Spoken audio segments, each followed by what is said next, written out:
품격 있는 아재 여러분 안녕하십니까? 빨간 아재입니다. 한국당 강효상 의원이 외교기밀을 누설해서 고발을 당하더니 거꾸로 한국당에서는 민주당 정청래 전 의원도 지난해 1월 외교기밀을 누설했다며 진흙탕 싸움으로 끌고 가고 있습니다. 오늘 이 내용을 일목요연하게 정리를 해보겠습니다. 결론을 미리 말씀드리면 조선일보가 조선일보 출신 강효상을 구하기 위해서 한국당과 손잡고 벌인 전형적인 물타기다.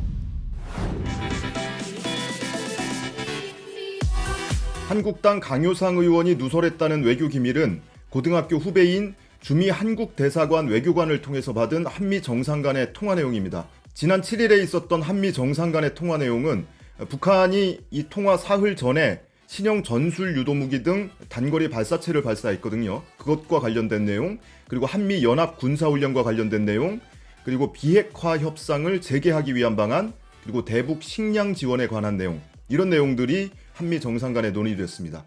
그러니까 국가안보, 국방, 외교, 통일 문제가 총망라되어 있는 그런 통화 내용이었습니다. 이를 두고 한국당에서는 이 강효상 의원의 행위가 공익 제보고 알 권리다, 국민 알 권리 차원에서 얘기를 한 것이다, 이렇게 강변을 하고 있는데요. 이거 법적으로 한번 짧게 따져보죠. 먼저 공익 제보가 되려면 부패 행위나 공익 침해 행위를 신고해야, 내부자가 신고를 해야 공익 제보가 됩니다. 그런데 여기서 말하는 이 부패 행위라는 것은 이 부패방지법에 나와 있는데요. 부패방지법의 부패 행위를 어떻게 정리를 하고 있냐면 공직자가 직무와 관련해서 지위를 남용하거나 권한을 남용하는 경우, 그리고 법령을 위반하는 경우, 또는 공공기관이 예산을 사용하는 데 있어서 권한을 남용하거나 법령을 위반해서 예산을 낭비하고 계약을 체결하는 경우, 그리고 이런 행위를 은폐하도록 강요하거나 권고하는 행위, 이런 것들이 부패 행위에 해당됩니다. 그런데 한미 정상 간의 대화 내용은 전혀 이것과는 관련이 없는 얘기죠. 다음으로 국민의 알 권리 차원의 행위였다라는 주장에 대해서도 한번 살펴보죠. 국민의 알 권리라 함은 기본적으로 공공기관은 국민에게 정보를 공개해야 한다는 아주 기본적인 메타인식에서 출발한 거잖아요. 근데 이 역시도 정보공개법에 공개해야 하는 정보와 공개해서는 안 되는 정보를 구분을 해놓고 있습니다. 정보공개법에서 비공개 정보로 공개하지 않을 수 있다고 한 정보로는 국가안전보장, 국방, 통일, 외교관계 등에 대한 것으로 이것이 공개될 경우에 국가의 이익을 현저히 해칠 우려가 있는 경우에는 공개하지 않을 수 있다고 하고 있습니다. 그런데 강효상 의원이 공개한 한미 정상 간의 통화는 국가안전보장, 국방, 통일, 외교관계에 관한 거죠. 여기에 딱 들어맞는 비공개 정보에 속합니다. 뿐만 아니고 이 보안 업무 규정이라는 것이 있습니다. 대통령령인데요. 여기 보면 비밀의 등급을 1등급, 2등급, 3등급으로 구분을 해놓고 있는데 누설될 경우에 국가안전보장에 해를 끼칠 우려가 있는 비밀은 3급 비밀로 명시를 해놓고 있습니다. 그러니까 공공기관의 정보공개법, 이 대통령령으로 정하고 있는 보안 업무 규정만 보더라도 강효상 의원의 행위는 한마디로 빼박입니다.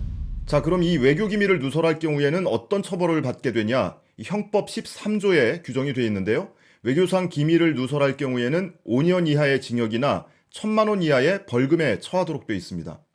뿐만 아니고 이 누설을 목적으로 외교 기밀을 탐지하거나 수집한 사람도 같은 형량에 처하도록 되어 있습니다.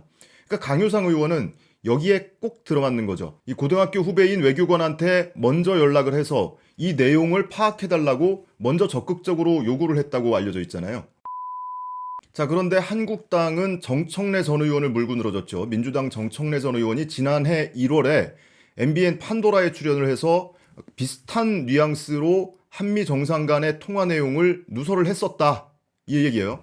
당시에 방송분을 찾아보면 정청래 의원이 한미 연합 군사훈련 연기라든지 또는 트럼프 대통령이 한국 국회에 와서 연설을 했었는데 그것과 관련한 본인의 소회라든지 이런 것들을 밝힌 내용들을 고스란히 얘기를 합니다. 그런데 정청래 의원이 오늘 방송에 출연도 하고 또 페이스북에서도 본인의 입장을 밝혔는데요. 어떤 해명이냐면 본인이 이 방송에서 얘기한 것은 이미 청와대의 브리핑을 통해서 다 공표된 내용이다, 이렇게 주장을 했습니다.